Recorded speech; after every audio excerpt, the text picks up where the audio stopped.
नमस्कार दोस्तों, संस्कार children senior secondary school Barmer के ऑनलाइन क्लासेस में आपका स्वागत है।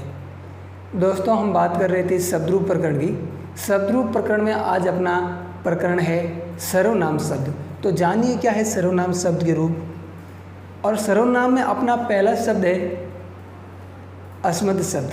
अस्मद यानी जिसका अर्थ होता है अस्मद यानी जैसे मैं के लिए प्रयुक्त होता है, हम सभी के लिए प्रयुक्त होने वाले शब्दों के बारे में कहा है। तो जानिए इसकी क्या है प्रथमा विभक्ति। प्रथमा विभक्ति के रूप देखिए। प्रथमा विभक्ति है इसकी अहम, आवाम, वयम। द्वितीय विभक्ति है माम, आवाम, अस्मान। अब द्वितीय विभक्ति में इसके दो रूप होते हैं, माँ, नौ, न।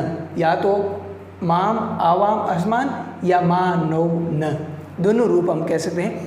तृतीय में है मया, आवाभ्याम, अस्माभि। चतुर्थी में भी दो रूप है, मयम, आवाभ्याम, अस्मभ्याम या मे, नौ, न। पंचमी मत, आवाभ्याम, अस्मत्। षष्ठी में भी दो रूप है, मम, आव्यो, अस्माकम या मे, नौ, न। और सप्तमी विभक्ति है मई, आव्यो, अस्मासु। तो इस तरीके से अपना यह सर्वनाम शब्द का अस्मद शब्द रूप पूरा हुआ। आगे हम बात करेंगे सर्वनाम युष्मद शब्द के रूप। और युष्मद शब्द के रूप क्या है तो उनको भी आप जानिए। देखिए क्या है युष्मद शब्द के रूप। युष्मद का मतलब जैसे तुम दोनों, तुम सब, इनके लिए प्रयुक्त होने वाले शब्द है। तो हम जानिए प्रथमा विभक्ति रूप क्या है। प्रथमा विभक्ति में इसके रूप तो प्रथमा विभक्ति है त्वम, युवाम, यूयम यानी तुम दोनों, तुम सब। आगे त्वाम, युवाम, युष्मान यह है द्वितीय विभक्ति। द्वितीय, चतुर्थी और षष्ठी अस्मद और युष्मद दोनों शब्दों में इनके दो रूप होते हैं। तो द्वितीय के दूसरे रूप है त्वा, वाम, वह। तृतीय विभक्ति है तव्या, युवाभ्याम, युष्माभि। और चतुर्थी विभक्ति है तुभ्याम, युवाभ्याम, युष्मभ्याम या इसके दूसरे रूप ये भी है ते, वाम, वह। पंचमी विभक्ति जानिए त्वत, युवाभ्याम, युष्मत्। आगे है षष्ठी विभक्ति। तो षष्ठी विभक्ति के रूप भी दो है, तव, युव्यो, युष्माकम और या देश के दूसरे रूप है ते, वाम, वह। और सप्तमी विभक्ति है तवहि, युव्यो, युष्मासु। तो ये हो गए अपने इस तरीके से सर्वनाम युष्मद शब्द के रूप। तो विद्यार्थियों ध्यान रखना कि अस्मद और युष्मद शब्द रूप है जो ये हमारे बहुत काम आने वाले हैं। सर्वनाम में अगर हमें सबसे ज़्यादा जानकारी रखनी है तो अस्मद और युष्मद की। अब आगे हम जानकारी इसके अलावा सर्वनाम का शब्द है तद का मतलब होता है वह। और इसके तीनों लिंगों में रूप चलते हैं। तो हम जानकारी अब प्राप्त करेंगे आगे तद शब्द के रूप। तो देखिए क्या है तद शब्द के रूप। तो देखिए तद कहें या तत् भी कह सकते हैं। वाकई में इसमें मूल शब्द होता है तद। और जब हम इसका तत् भी प्रयोग कर सकते हैं, तत् का मतलब भी होता है वह। और इनके रूप तीनों लिंगों में चलते हैं, पुल्लिंग में, स्त्रीलिंग में और नपुंसक लिंग में। तो देखिए क्या है इसके पुल्लिंग में शब्द रूप। तो जानिए पुल्लिंग में स, तौ, ते। स का मतलब है वह, वे दोनों, वे सब। आगे द्वितीय है तम, तौ, तान। तृतीय है तेन, ताभ्याम, तई, ये तई है। चतुर्थी है तस्मै, ताभ्याम, तेभ्य। पंचमी है तस्मात्, ताभ्याम, तेभ्य। और षष्ठी है तस्य, तयोः, तेषाम। सप्तमी है तस्मिन्, तयोः, तेषु। तो इस तरीके से अपना यह सर्वनाम तद पुल्लिंग का रूप पूरा हुआ। आगे हम जानकारी प्राप्त करेंगे तद सर्वनाम स्त्रीलिंग शब्द। अब जैसे स तो स्त्रीलिंग हो जाएगा सा। तो देखिए क्या है स्त्रीलिंग के शब्द रूप। तो देखें स्त्रीलिंग में अपना इसका शब्द रूप इस तरीके से होगा। सा प्रथमा विभक्ति है सा, ते, ताः। द्वितीय है ताम, ते, ताः। तृतीय है तया, ताभ्याम, ताभि। चतुर्थी तस्यै, ताभ्याम, ताभ्य। पंचमी तस्या, ताभ्याम, ताभ्य। षष्ठी तस्याः। पंचमी और षष्ठी दोनों समान है। तो षष्ठी है तस्याः, तयोः, तासाम। आगे सप्तमी तस्याम, तयोः, तासु। अब इसमें ये द्विवचन समान है, द्विवचन समान है। और एक मोस्ट इंपॉर्टेंट बात मैं आपको बताता हूँ, वो ध्यान रखना कि हम जितने भी सर्वनाम शब्द रूप पढ़ते हैं, सर्वनाम में संबोधन नहीं होता है। अब मैंने आपने अगर यहाँ ध्यान दिया है तो नहीं तो मैं बता रहा हूँ कि हमने प्रथमा से लेकर के सप्तमी तक रूप लिखे हैं, लेकिन इससे पहले जब हमने पुल्लिंग और पुल्लिंग और स्त्रीलिंग के जब शब्द रूप जाने थे तो उसमें हमने इनके अलावा संबोधन विभक्ति भी लिखी थी। लेकिन दोस्तों ध्यान रखना कि सर्वनाम शब्द में संबोधन विभक्ति नहीं होती है। तो इस तरीके से अपना यह तद यानी वह स्त्रीलिंग का शब्द रूप भी पूरा हुआ। आगे हम बात करेंगे तद नपुंसकलिंग शब्दों की, तो जानिए क्या है उसके शब्द रूप। तो तद नपुंसकलिंग, तद का मतलब वह जो नपुंसकलिंग के लिए प्रयुक्त हो, इसलिए तो जानिए इसकी क्या है प्रथमा विभक्ति। तो दोस्तों इसमें बहुत मोस्ट चीज़ मैं आपको एक बाद में बताऊँ, पहले इसके शब्द रूप आप जानिए।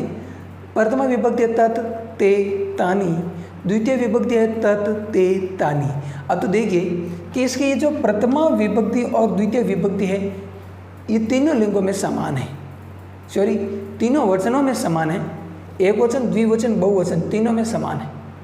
अब लेकिन आगे इसके बाद में देख लेना कि यहाँ से यानी तृतीय विभक्ति से लेकर के सप्तमी तक जो इनके ये जो शब्द रूप दिए हुए हैं ये पुल्लिंग के समान है।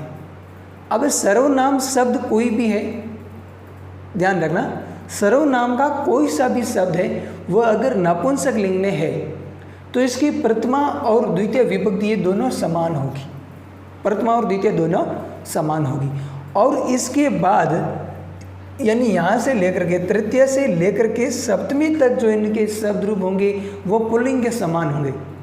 ये भले तद हो, भले एतद हो, या भले सर्व हो, या भले किम शब्द हो, कोई सा भी शब्द है नपुंसक लिंग का तो उसकी प्रथमा द्वितीय समान होगी।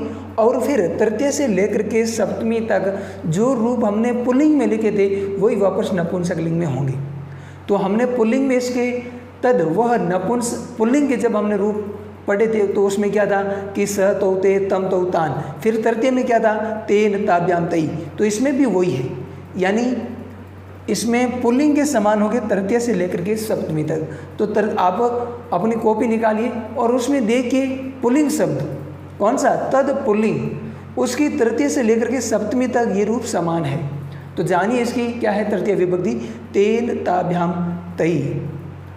आगे चतुर्थी है तस्मै ताभ्याम तेभ्य, पंचमी है तस्मात् ताभ्याम तेभ्य, षष्ठी है तस्य तयोः तेषाम और सप्तमी है तस्मिन् तयोः तेषु। अब दोस्तों इनके अलावा अपने सबसे ज़्यादा काम आने वाले अगर कोई शब्द रूप है तो इस तरीके से अपना ये तद नपुंसक लिंग का शब्द रूप पूरा हुआ। अब इनके अलावा अगर अपने सर्वनाम में शब्दों में अगर कोई सबसे ज़्यादा आने वाला शब्द है तो वह है किम। किम शब्द के रूप भी तीनों लिंगों में चलते हैं, पुल्लिंग में, स्त्रीलिंग में और नपुंसक लिंग में। तो मैं आपको अब किम शब्द पुल्लिंग की रूप सुनाता हूँ, तो आप ध्यान से सुनिए और आप नोट कर लेना अपना कॉपी में। तो इसका प्रथमा विभक्ति होगा कह कौ के, द्वितीय होगा कम कौ कान, तृतीय विभक्ति होगी केन काभ्याम कही, चतुर्थी विभक्ति होगी कस्मै काभ्याम केभ्य, पंचमी होगी कस्मात् काभ्याम केभ्य, षष्ठी विभक्ति के रूप होंगे कस्य कयोः केषाम, सप्तमी होगी कस्मिन् कयोः केषु, और संबोधन इसमें होता नहीं है। तो इस तरीके से अपना यह किम शब्द पुल्लिंग के भी रूप पूरे हुए। आगे मैं आपको सुनाता हूँ किम शब्द स्त्रीलिंग के रूप, तो उनको भी ध्यान से सुनना। ये किम शब्द के रूप भी आपको जैसे मैं बताऊँ तो इसके समान ही है। किसके समान? जैसे मैं ये पुल्लिंग शब्द की बात करूँ किसमें तद की, तो उसमें क्या है स, और किम में क्या होगा क कौ के, तो स तौ ते, कम कौ कान तो तम तौ तान, केन काभ्याम कई तो तेन ताभ्याम तई।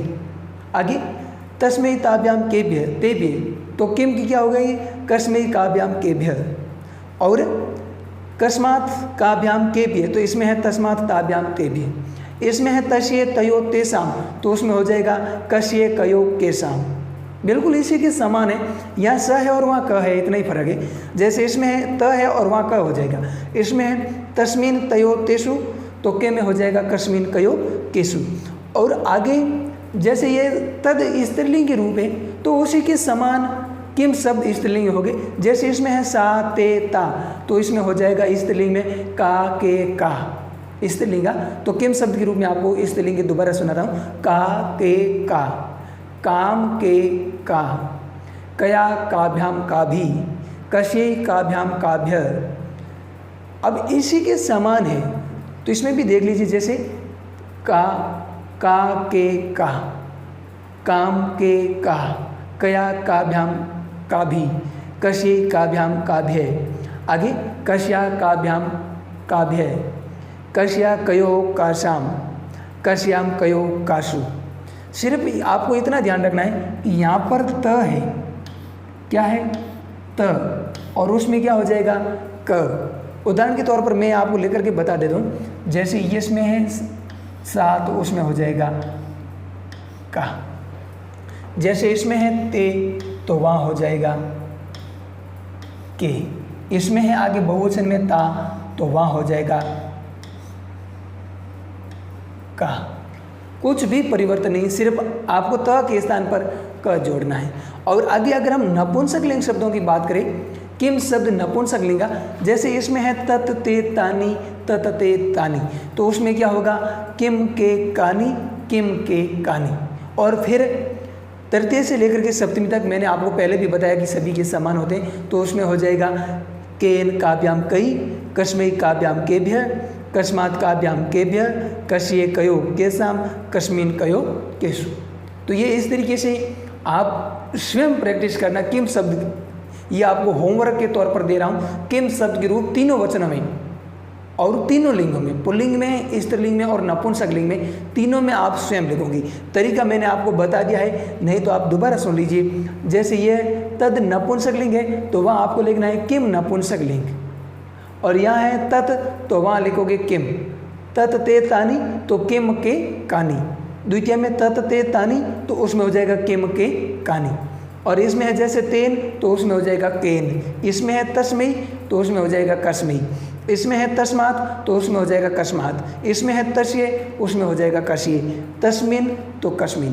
तो इस तरीके से अपना ये शब्द रूप का प्रकरण यहीं समाप्त होता है। इसके आगे यानी अगले वीडियो में हम बात करेंगे धातु रूप प्रकरण की। तो आज के लिए इतना ही।